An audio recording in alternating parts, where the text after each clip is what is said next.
কি আল্লাহ নবী যখন সিজদায় পড়িয়ে দেন, নামাজি যখন মাথাটা নত করে দিতেন আল্লাহর কাছে, সুবহান রাব্বিল আলা তাসবিহ যখন আমার আল্লাহ নবী পড়তেন, ওই সময় ইমামে হাসান হোসেন ছুটে এসে নানা জানের পিঠে উঠে বসে দুদিকে পা করে এমন করে তারা বসে থাকতেন, নবী পাকের চুল মুবারককে মজবুত করে ধরে, আরে দোনো জাহানের সুলতান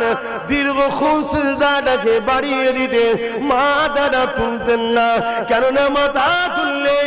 বাচ্চা দুটো যদি পড়ে যায়, তাই নবী আমার মাথা তুলতেন না। সেই বাচ্চার উপরে জুলুম করেছে কারা কারা কারা? ও মুসলিমরা নয়, মুনাফিক মুসলমানেরা। শুধু আম মুসলমান নয়, 3000 মুফতি ছিল, 7000 হাফেজ ছিল, অর্থের জন্য রাজ ক্ষমতার কাছে